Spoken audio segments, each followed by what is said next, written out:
It's 8 o'clock. This is the UK Tonight.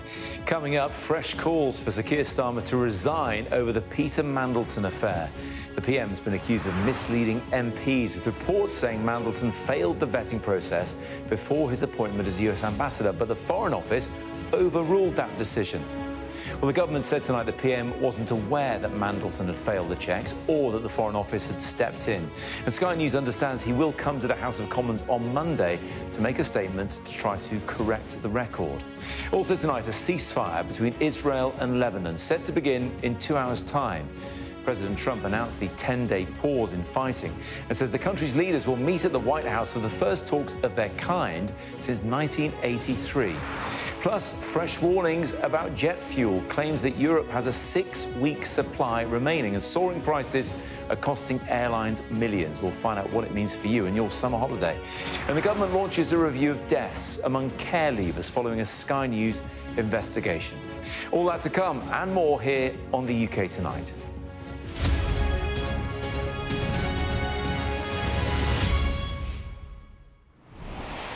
The Prime Minister is facing new calls to resign tonight over reports that Peter Mandelson failed his security vetting but was still given the top Washington job because the Foreign Office overruled the decision. The government says Keir Starmer wasn't aware that Mandelson had failed the vetting or that the Foreign Office had stepped in until earlier on this week. And Sky News understands the PM will make a statement in the House of Commons on Monday to correct the record, having told MPs that full due process was followed on the Mandelson appointment. Tonight, he's being accused of misleading the House. The first thing that we need to know is that the Prime Minister misled Parliament. There are three serious concerns here. The first one is that on the 10th of September, the Prime Minister misled Parliament by saying the full due process was followed. If Mandelson failed the security vetting, full due process was not followed. Misleading Parliament is a resigning offence. On the 5th of February, at a press conference in Hastings, the Prime Minister said that Peter Mandelson cleared the vetting process. This is not true. That means he broke the ministerial code by saying something deliberately untrue. He misled the country. And the third thing is that it looks like there's been a cover-up, because we had a humble address in Parliament where we asked for all of the documents. This did not come out then. It's gone to the press. That means that something was being covered up. On each of these three things, we have a resigning offence for the Prime Minister. This is a very serious situation. If he has misled Parliament, as it looks like he has, he should resign. Well, if the Prime Minister has misled Parliament and the public about this, he will have to go. We already know he showed catastrophic political misjudgment in appointing Mandelson to be the UK's ambassador to America. He was relying on the vetting process as his defence. It looked like the vetting process was ignored. This is hugely serious, and I think he will probably have to go. This reminds me of the Conservatives and the scandals around them. Labour promised to clean our politics up, and now they're just as bad as the Conservatives. It's clear that the Prime Minister, on the 4th of February, deliberately misled Parliament because he said that there was a vetting process. He then said new information came to light in September. The inference is that he passed the vetting. We now understand that he has failed the vetting at the early stage. And then on the 5th of February, a day later, in Hastings, the Prime Minister said that clearance had passed Lord Mandelson. And it must be the case that the Prime Minister had been told he failed vetting. He lied to the British people, he lied to Parliament, he must resign. Well, let's speak to our political editor, Beth Rigby, who joins me now. Hi, Beth. It certainly seems pretty serious, and it's not just the opposition parties saying that either. How damaging is this for Keir Starmer? Well, look, Matt, this is really serious, and I can tell you from my conversations I've had with people around government tonight, they know how serious it is because they are furious, and they're furious because they know what predicament this puts the Prime Minister in. And let's just sort of rewind a bit and talk about what is going on here. Now, at the heart of this story, it's emerged in the past 36 hours to number 10, or this is what they are saying, that Lord Mandelson was denied clearance by the security services. He was at the time already in post, and that vetting decision was overruled, and he was allowed to remain US ambassador. So you have a complete mismatch here between what actually happened and what the Prime Minister has repeatedly said publicly, which is that all due process was followed and security clearance was attained for Lord Mandelson. Now, he's been saying this publicly for months. He's spoken in the Commons about due process.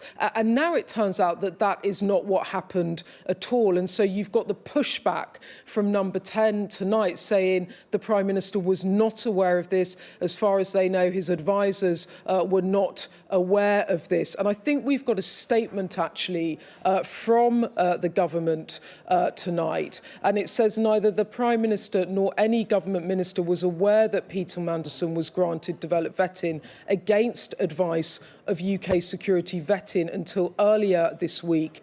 Once the Prime Minister was informed, he immediately instructed officials to establish the facts about why the developed vetting was granted in order to enact plans to update the House of Commons. Now, the reason that this is so serious, and as I understand it, the Prime Minister will go to the House of Commons on Monday and make a statement on this and inform MPs about what has happened and correct the record. But the reason that this is so dangerous for him is that it appears that he could have misled the House, and that's what some of those opposition leaders were talking about.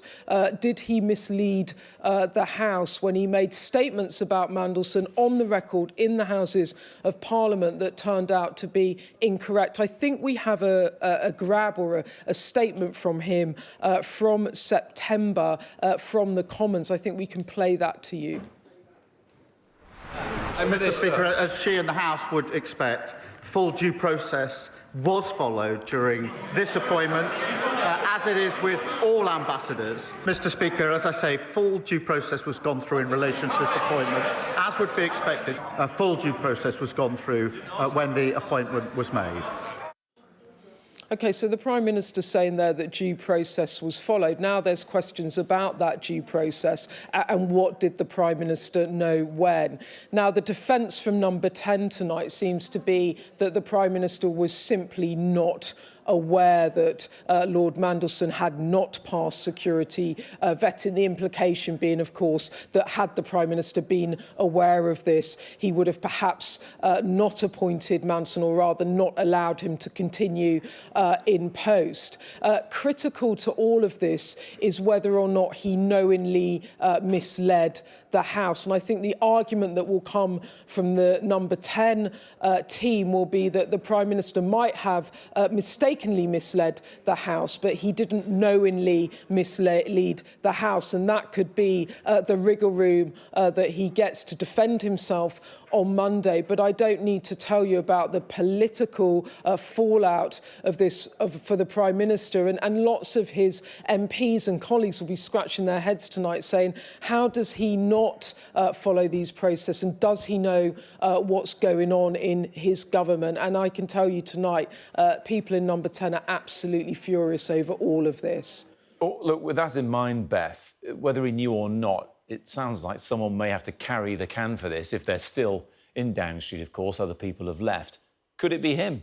Look, there's massive questions tonight about the process, what happened. Number 10, as I said, are trying to establish the facts. There's a lot of heat on Ollie Robbins. He's the permanent secretary, the most senior civil servant in the Foreign Office. So there's a whole process about who knew what in the Foreign Office, what were people told. There's also questions around the Number 10 team. Morgan McSweeney, the Prime Minister's former Chief of Staff, resigned over the Mandelson matter. But look, the heart of the question you're asking me is it going to do for the Prime Minister? And interestingly, we just had Emily Thornberry on the Politics Hub with Ali Fortescue earlier, and she was saying that she thought, given what she was told as the chair of the Foreign Select Committee from the Foreign Office and from some of the senior civil servants there, that she also wasn't made aware about this decision to override security vetting. And on that basis, she said that she thought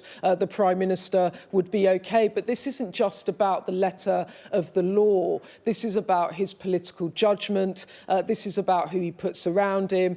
This is about how he runs his government. And he is, again, in a lot of hot water tonight. Quite simply, for months, he's been saying one thing, and it's turned out not to be true. Unfortunately for Number 10, it looks like they were trying to get ahead of this story, that they had been made aware of these vetting issues when they were doing their work on the Mandelson files. And they've been trying to establish the facts, I'm told, this week. But the Guardian newspaper got ahead of that and published this information tonight. So it means that the Prime Minister isn't controlling the narrative. It could have been that they would have announced this in the Commons on Monday, and then he could have at least had the initiative. But that has been taken away from him. So I think there's going to be a lot of noise over the weekend as we wait to hear from the Prime Minister when Parliament returns on Monday.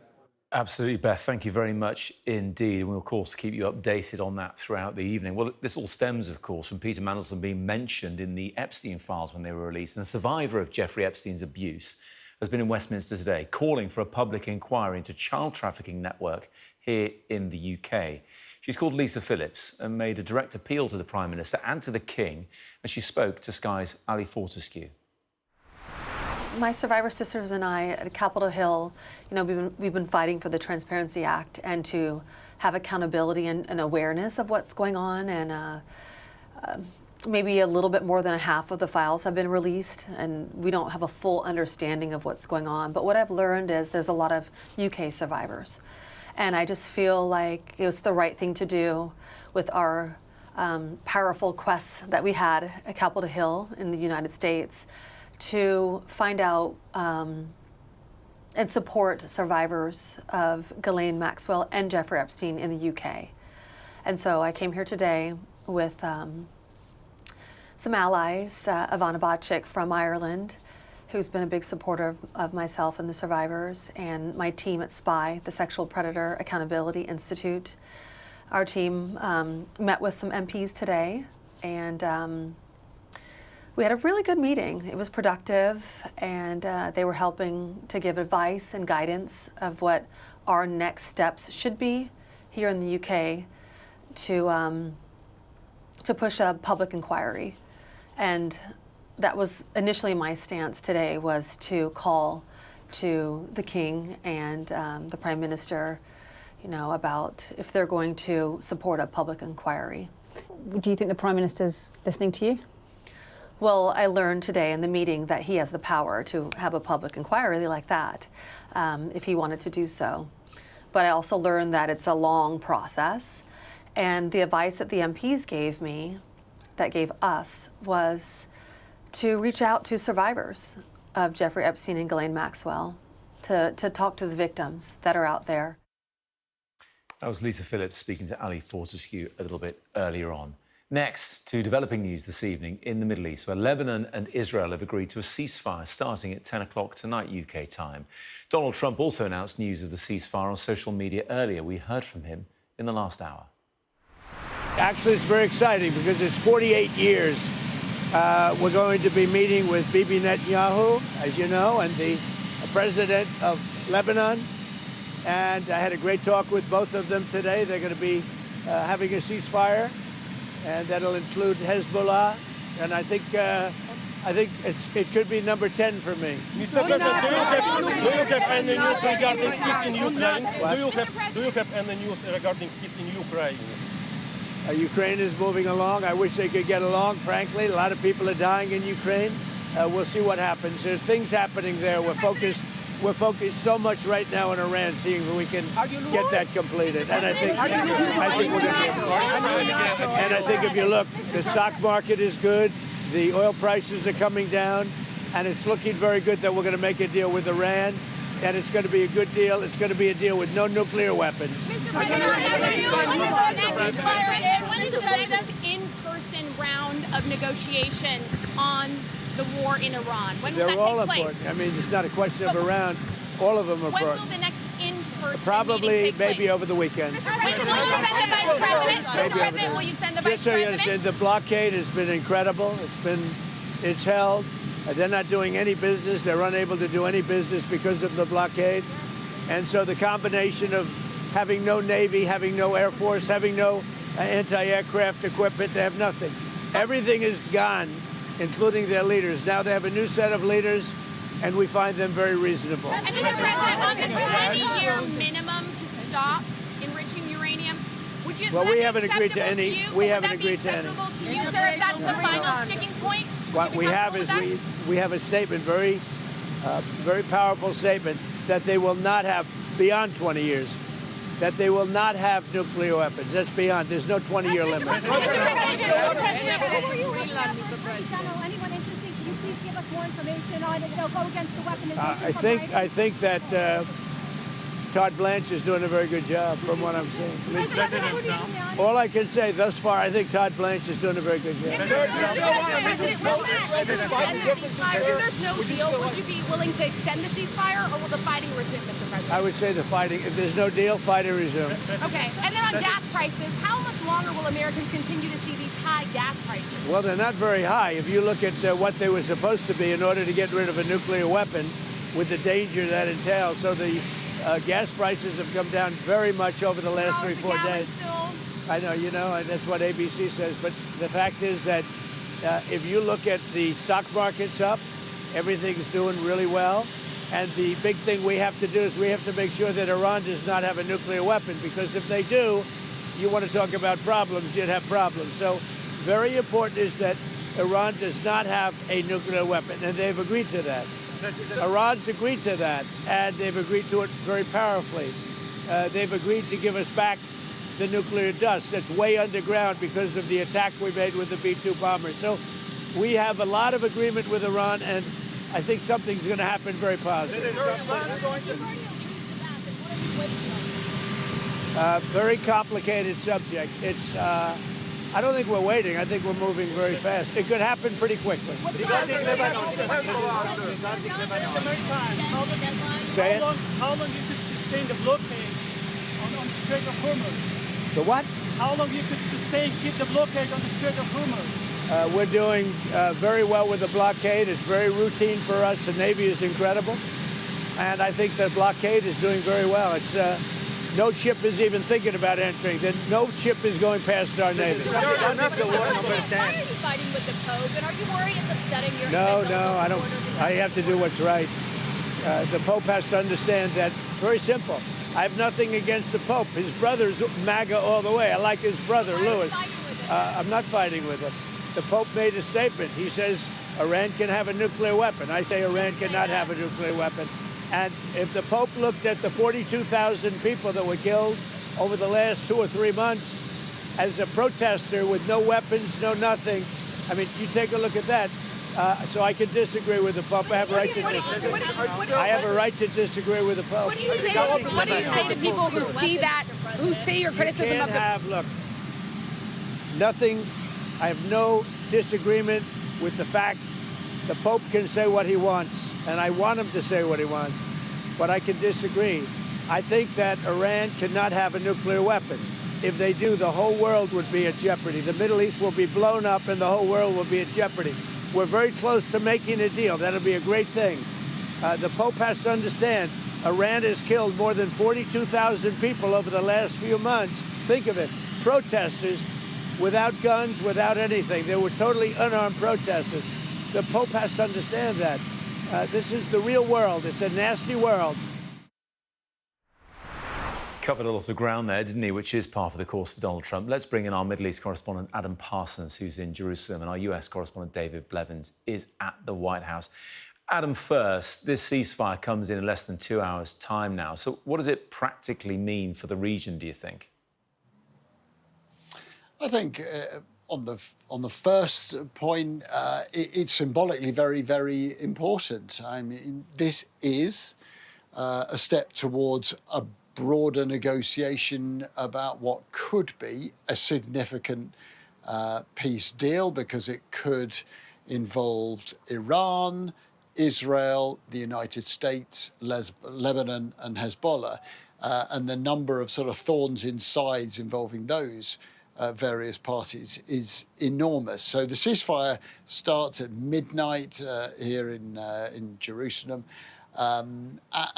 Israel's troops will not be leaving Lebanon. I think that's important to say. They're actually remaining there in significant numbers, and they're really quite a long way into Lebanon itself. So that buffer zone, which they say they have created, so that Hezbollah can't fire missiles from Lebanon into northern Israel or even risk invading, will remain. Hezbollah has said that it retains the right to resist, has told people not to return to villages. So the rhetoric hasn't calmed down. But I don't think there's any doubt that Benjamin Netanyahu didn't particularly want this ceasefire. Hezbollah didn't want it particularly.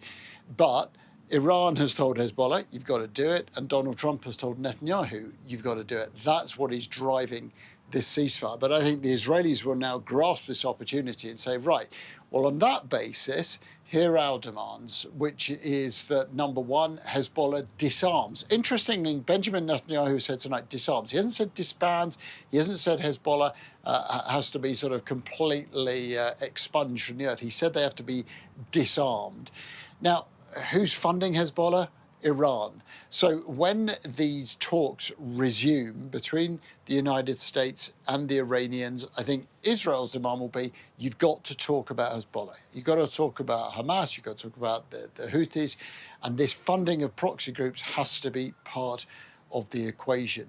And that does raise the issue of a sort of grand bargain of all of these things being put in together. Now, if you were hugely optimistic, you would say that these talks, whether they last a week, as I think the White House might imagine, or 6 months, or even longer, as plenty of other diplomats are telling me, if you're optimistic, you say at the end of this, you could have a reshaped Middle East where Israel has normal relations with Lebanon, where Iran is more part of the global community, where sanctions are lifted, where it is given up on its nuclear program and is no longer funding sort of proxies. That feels like quite a sort of rose-tinted amount of optimism.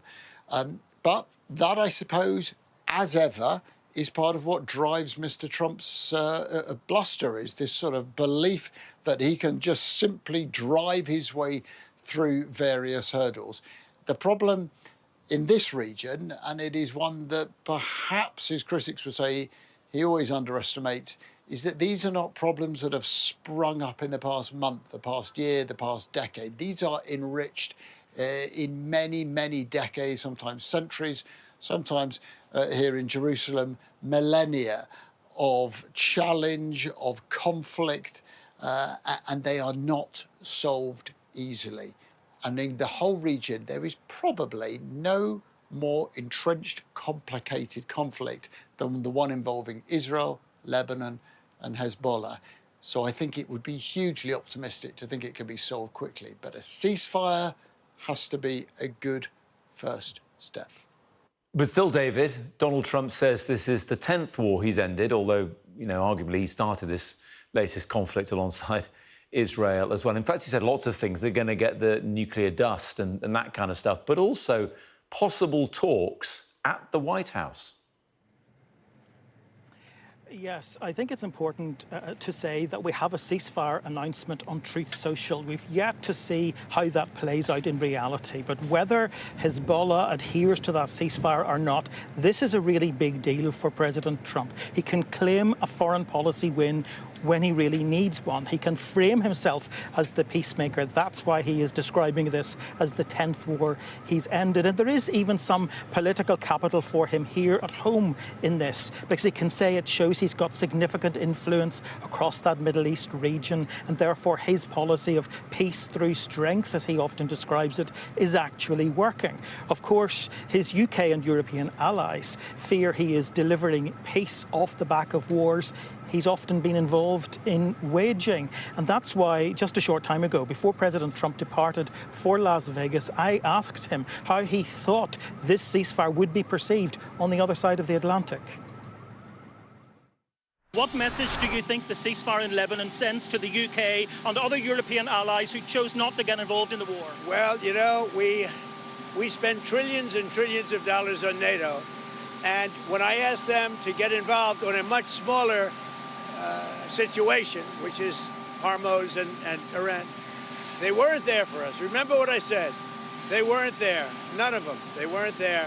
So we were there on Ukraine. I mean, we shouldn't have been. It would have never happened if I were president. But nevertheless, when they've had problems over the years, we were there. When we asked them to get involved on a very minor skirmish by comparison to what it could be, they weren't there. So I don't think they'd be there for a large skirmish, and therefore I think they've got themselves a problem. So the big highlight of his first term was the Abraham Accords, that attempt to normalise relations between Israel and Gulf Arab states. It's now very clear he has the legacy of his second term in his sights. He's facilitated the first face-to-face talks at ambassadorial level between Lebanon and Israel here in Washington this week, the first talks in 3 decades. He's now talking about bringing together the Lebanese president and the Israeli prime minister face-to-face here at the White House for the first time in more than 40 years. So you can see how President Trump believes he is achieving what he claims he is setting out to achieve and using his particular and sometimes unusual tactics to do that. Yes, indeed. David in Washington and Adam in Jerusalem as well. Thank you both very much indeed.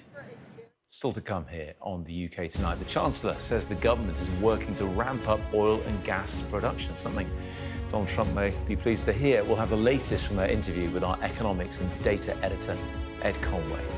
That comes amid a warning that Europe's jet fuel supply could run out in as little as 6 weeks. We'll find out how that may impact your travel plans.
What's the best thing about being a Sky News presenter? Perfect. Let's bring you some breaking news. Being a Sky News presenter. I began by asking, thank you so much, trusting us to tell her story. The battle for number 10. Sky News has been given exclusive access. Let me give you a sneak peek. It was the day those present would never forget. Why did you decide to open up and tell your story? The Chancellor has told Sky News that she is working intensely with the oil and gas industry to ramp up production. Rachel Reeves says the government is preparing for a whole range of scenarios as the conflict in the Middle East continues, for now at least. She's in Washington with other G7 Treasury ministers and spoke to our economics and data editor, Ed Conway. Myself and the Energy Secretary, Ed Miliband, are working intensely with industry on the technical details of the tiebacks that we announced the budget last year, which enables oil and gas companies to exploit their facilities, existing infrastructure to get more oil and gas out of the ground. And that is the quickest way that we in the UK can ramp up our oil and gas production. Knowing as I do how focused you are on this, does it feel really like the right time at the moment, with the world short of oil, for the UK to be basically banning new licences on North Sea oil drilling? Well, we made a commitment in our manifesto just under 2 years ago that we would honour existing licences for oil and gas. But I'm talking about for new commitments. The companies are having to reapply for licences at Jackdaw and at Rosebank. Those applications are live at the moment. The Energy Secretary will make a decision in the next couple of months on those. Are you hopeful about that? But at the same time, look, that's a quasi-judicial decision, and so it's important that government ministers don't comment on it. But we made a commitment in our manifesto to honour existing licences. At the same time, myself and Ed Miliband are working closely together with industry on the technical details to implement the announcement we made at the end of last year to allow oil and gas companies to use their existing infrastructure to exploit oil and gas reserves. Okay, so you'd like to see more oil and gas coming out of the North Sea? Well, that is why we are making these changes around tiebacks to allow exactly that. The head of the IEA, the International Energy Agency, says that Europe only has 6 weeks potentially left of kerosene, so jet fuel left. How much do we have left in the UK? Well, there are no problems with supply at the moment, and but I mean, airlines just how much of a stockpile do we have? About that. There are limits to how much you can keep in one country, but we are confident about our supply. But, of course, as a government, you would rightly expect for us to be preparing for a whole range of scenarios. But it also goes back to this point. So you are preparing for a whole range of scenarios? Well, I think people would rightly expect, as with COVID, what kind of as with an are we energy talking about price here, shock. But look, we are less exposed than we were a few years ago because our reliance on gas and oil is less than it was a few years ago. What kind of scenarios are we talking about? Look, we are preparing for a whole range of scenarios for different durations of this conflict. But at the same time, we are putting maximum pressure on to de-escalate this conflict. Why did the UK have such low levels of stockpiles going into this? We had, kind of basically the bare minimum of 90-day stockpiles when it came to diesel, when it came to kerosene. Other countries have far more. We started this from a position of vulnerability, didn't we? Well, as you will remember, the previous Conservative government got rid of our gas storage facilities. But I'm not talking about gas storage, I'm talking about kerosene, I'm talking about diesel, and we have just, basically the bare minimum of storage, of stockpiles. Well, we had stockpiles that were historically normal for the UK. But and low also, by international comparisons. Like Japan, for instance, has kind of, years' worth of stockpiles. Let me also say that we also have a diverse supply base for our oil and gas and kerosene as well. Ed joins me now from the International Monetary Fund's headquarters in Washington. Fascinating to hear what the Chancellor had to say to you there, Ed. I mean, look, that focus on North Sea oil and gas, we heard Donald Trump saying he thinks the UK should do it, but plenty of others here think the same thing. Do you think there could be a U-turn on Rosebank and Jackdaw that she talked about? Do you think Ed Miliband could change his mind on that under pressure from the Chancellor and maybe the PM? I guess what's interesting is kind of reading between the lines and listening to the Chancellor. It's quite clear, I mean, she talked there, didn't she, about ramping up, wanting to ramp up oil and gas production in the North Sea. She obviously is not the one who's going to take a decision on these famous two fields. So you've got Jackdaw and you've got Rosebank. They are under consideration right now by Ed Miliband. Potentially Jackdaw could be producing gas by the end of the year, so this is not something that's just some theoretical 10 years off kind of enterprise. But at the same time, there are many people in the Cabinet who think that, listen, we're at a time now where you have an energy price, an energy shock, so there's not enough oil and gas around the world compared with what we need because of what's happening in the Gulf. That shortage is bearing down on what we're seeing in the UK. We're seeing higher prices as a result. You're seeing potential shortages of kerosene, which means that you're seeing airlines cancelling flights for later on this year. This is very serious stuff. And I mean, part of the reason that finance ministers are here in Washington at the moment is at the IMF, they basically talk about the state of the economy. They talk about the challenges they face. And the overarching topic of conversation here with pretty much every finance minister I've been talking to is that, listen, we are facing serious implications as a result of what's happening there. Even if there is a best case scenario and these ceasefires we're talking about right now last, and even if the Strait of Hormuz is open soon, you're still going to see some dislocation in the coming months. And if they're not opened and if this goes on for longer, then you have the kind of impacts from this crisis that would be similar to what we saw in the financial crisis, similar to what we saw in COVID. In other words, a global recession. These are not my words, it's the words of the chief economist of the International Monetary Fund, who we spoke to just last night. So put all of that together, and the stakes are very high, and that explains why the Labour Party had these promises in their manifesto, no new licences among them. But that's being challenged now, both from outside the Labour Party, but also from within.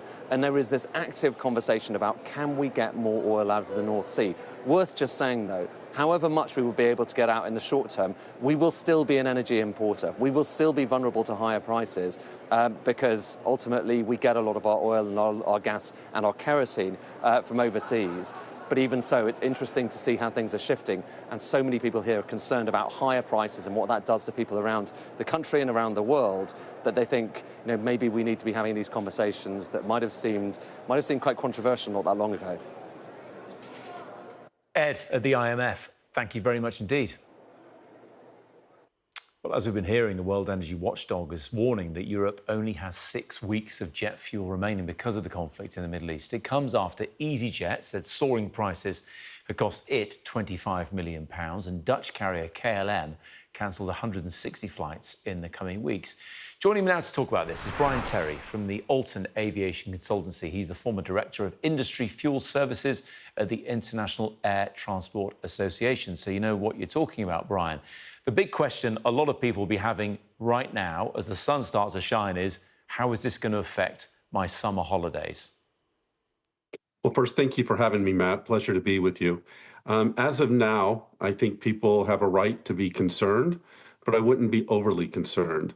At best of times, the airline jet fuel supply chain is extremely fragile. It's one of the modern marvels of logistics. The industry supplies on-spec, on-time fuel just in time to more than 1,600 airports worldwide every day. That's normal process. So when we talk about running out of fuel in 6 weeks, that's kind of normal. If the supply doesn't come in, there's not the storage facilities for jet fuel to go beyond that. However, I think that in the situation right now, for a majority of the flights, I think there are reasons to feel safe about those, especially from the UK. The UK is in better position than most countries and airports in the region. I think the airports that are in most concern are in those holiday destinations around the Mediterranean, where there are smaller airports, smaller storage facilities, less alternatives. Those are the ones that are more exposed to potential cancellations or rationing of fuel and flights.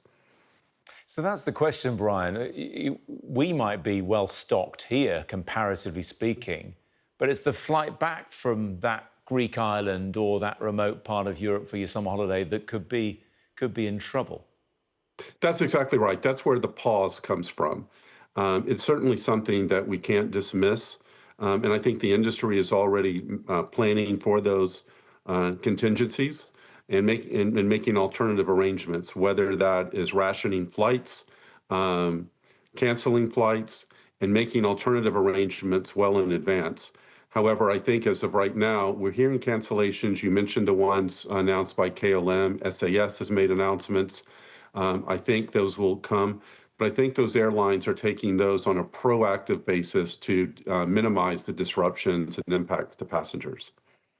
Early on in the war, there was a phrase bandied around when it came to people filling up their cars, and that was price gouging. is there a risk that price gouging could happen with people buying air tickets? I really don't think so. I think you can see what we saw at the outset of the conflict was what I would call surge pricing, similar to what you would get with a ride-sharing service when there's peak demand and limited supply. That's what was driving the prices up at the outset.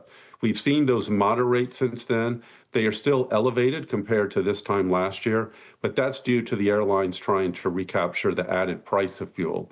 So the prices are still elevated, but I don't think we'll see the same level of surge pricing that we saw before. Yeah. Now, is this all because that part of the world is particularly important to kerosene? Of course, oil and gas and liquefied natural gas comes from there as well. But just how important is it when it comes to the supply of aviation fuel? It's critically important. Let's take UK as an example.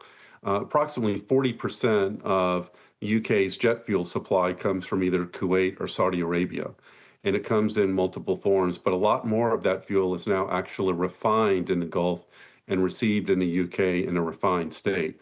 One of the things that's happened over the past 20 years is we've seen the UK decommission a number of refineries that could convert crude into jet. So that does leave the UK a little bit more exposed from an infrastructure capability to provide alternative sources. But nonetheless, again, I think there are alternative supplies of crude and alternative sources for refined fuel to get into the UK.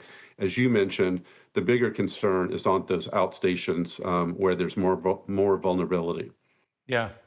We've heard, Brian, in the last hour from Donald Trump urging Britain to buy more American energy, whatever that happens to be. Could America supply aviation fuel? Would they want to do that? I think they would. Again, the issues you're dealing with there are logistics. It takes time to ship from North America to the UK. Also, we talked about refining. So you would have to receive refined product because there's not the infrastructure to take raw crude into the UK and refine it for jet. So those are the things that I think the industry over years has demonstrated its resiliency, and those alternative solutions, I think, could be stood up if necessary.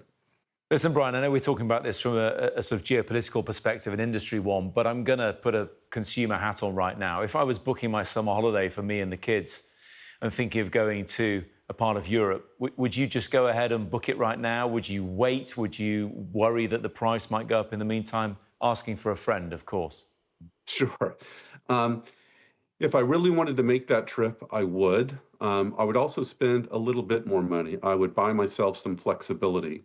So instead of taking a non-refundable fare, get one that's either refundable or changeable. One of the issues we've seen in past crises, especially when it comes to leisure travel, is people often plan trips once a year, and the airlines will offer you a credit if you can't make that flight. Well, that credit doesn't have much value if you've lost that vacation or holiday window. So spend a little bit more on travel insurance or buy a higher grade ticket that provides you with more flexibility and helps you sleep better at night. Yeah, maybe some more leg room while you're on the flight as well. Brian, I really appreciate the advice. Thanks for joining us this evening on the UK Tonight. My pleasure. Thank you. So to come on the show, the government launches an urgent review looking into the deaths of young care leavers. We'll have more details of that after this short break.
The best thing about being a Sky News journalist...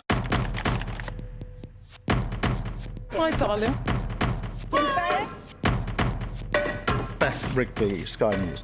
...is being a Sky News journalist. You said to people, I'm not coming back for more, but you have come back for more.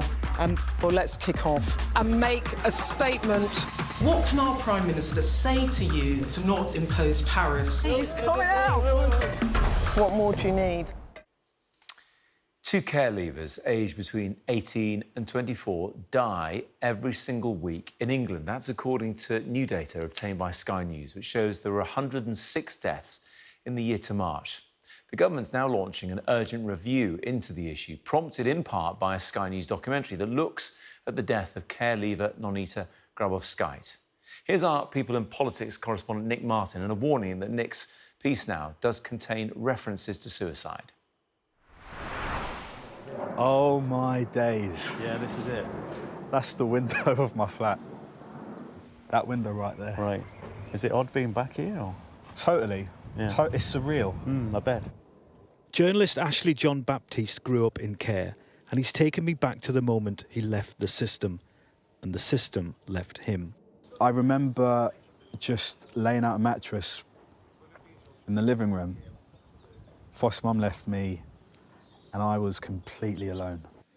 Children's social care isn't just in crisis, it is, by the government's own admission, broken. I spent months investigating the death of a care leaver called Nonita Grabowskaite. She was just 18 years old when she sadly took her own life. She was a child of the state.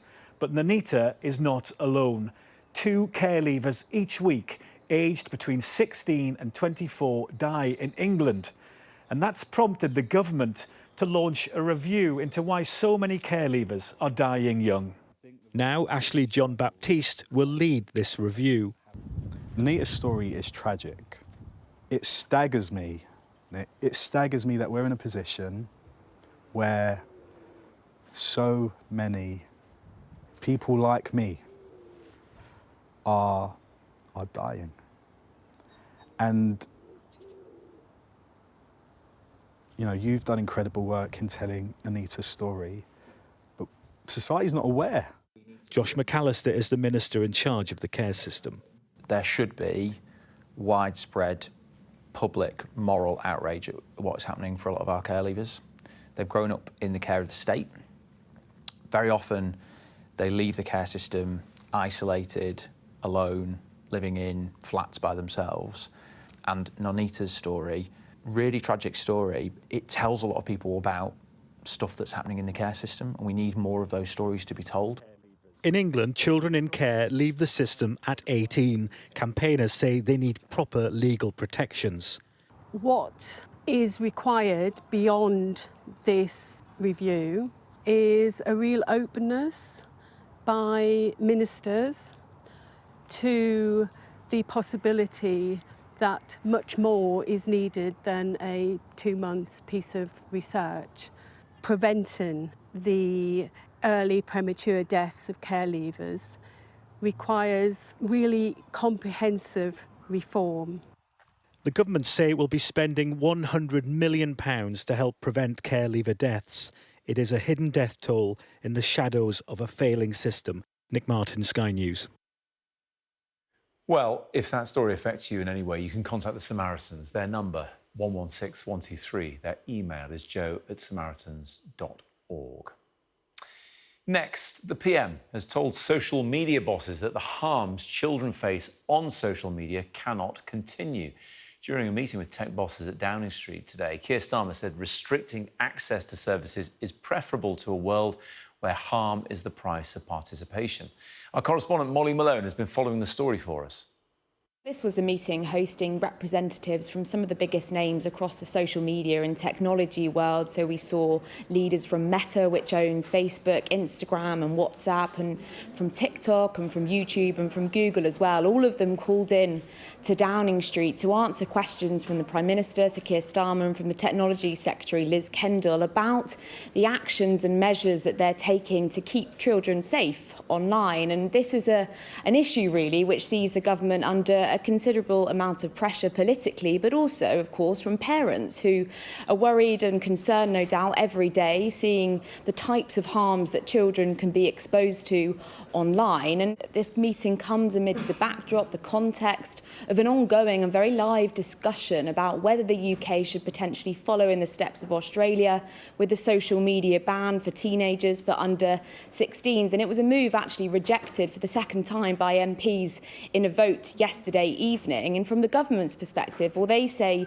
any immediate ban right now to ban social media for under 16s is premature, in the sense that they have this ongoing consultation going on, which looks at the prospect of a ban, and it asks the perspective of the public, of parents, of young people as well, and charities and think tanks. But there are critics, of course, of the government that are saying, get on with it. You know, we've seen the likes of Australia take action already in December, bringing in that social media ban. But also there are thousands of consultations at the moment, and gauging by polling, there was a YouGov poll back in December, it showed that there is strong public support for a ban. So some critics urging the government to get on with it. That's Molly Malone there. Still to come here on the UK Tonight. After winning 15 major honours, Manchester City has confirmed that captain Bernardo Silva will leave the club in the summer. Sport next.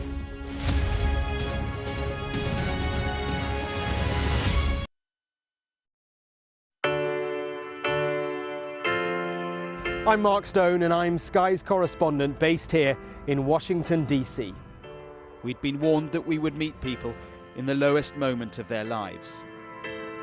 Their story is one of fundamental American failure. Well, a slow drive for the president as he approaches his golf club, but I have to say there are more media here than there are supporters. We love Trump! I've witnessed the remarkable passion for politics here, but the anger too. This is just the audience that Joe Biden wanted. Is this the moment to reform gun laws? You know, it's easy to go to politics. But it's important. It's at the heart of the issue. For all the talk of a toned-down, humbled Trump, yes, maybe there was just a little less rhetoric, a little less divisiveness, but in the end it was the same rhythm, the same speech, the same man. All them people that died in Russia and Ukraine, they'd still be alive today if Donald Trump was president. If it was my wish, have a businessman that's strong like Trump, but maybe just doesn't say as much, you know? We are under Israeli military restrictions in terms of some of the things that we can film, but it's important to be in there. What we've been allowed to see over here is a humanitarian corridor, free wherever you get your news.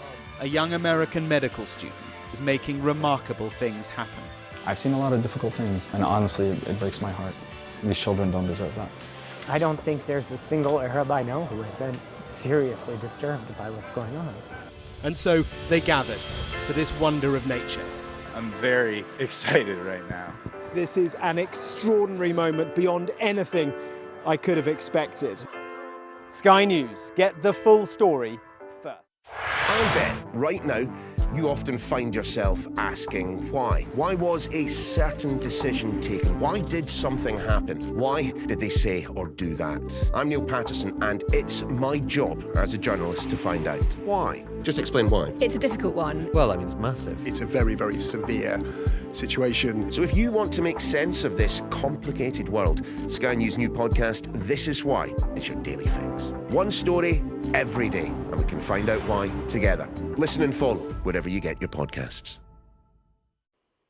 Let's get the latest sports news now. Here's Jess.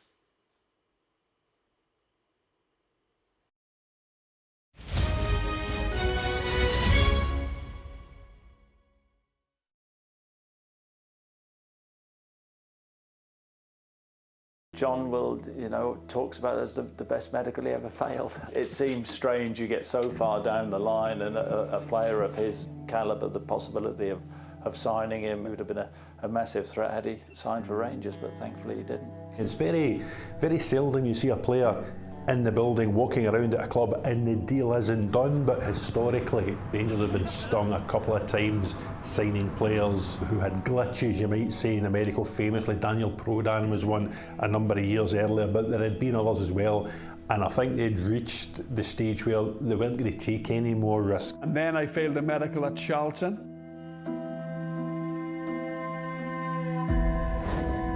John Hartson was last week tipped to be on his way across South London for £5 million.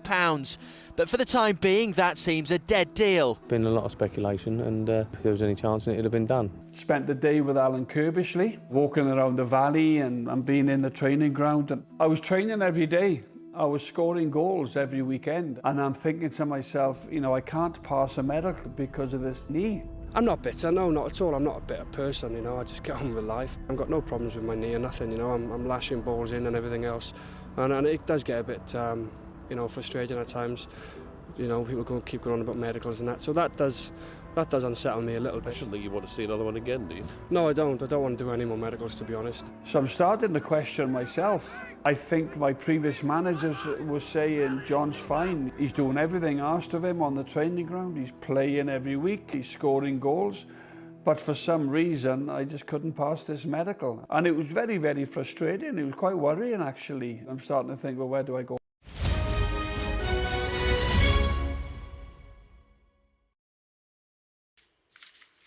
Thank you, Jess. Now let's take a look at the weather. Dinner under the stars tonight? That reminds me of our travel insurance. You mean All Clear Skies? All Clear Travel Insurance sponsors Sky News weather. Expect showers or more prolonged rain tomorrow, but high pressure will bring more settled, if somewhat cooler conditions for the weekend. Many places look grey this evening with outbreaks of rain, but northeast Scotland and central, southern and eastern England will be mainly dry. Expect further showery outbreaks overnight with heavier, more prolonged rain moving across western parts on strengthening winds. Mild, though, once again, well into double figures. Early heavy rain over western Britain will turn increasingly patchy as it moves eastwards tomorrow morning, but southeastern parts will be fine. Elsewhere, sunny spells and blustery showers with the odd rumble of thunder possible. It'll stay rather warm, especially in the southeast of England. All Clear Travel Insurance proudly sponsors Sky News weather. Up next, it's The World with Yalda, who's in Beirut, and Barbara, who's in the studio. Bye for now.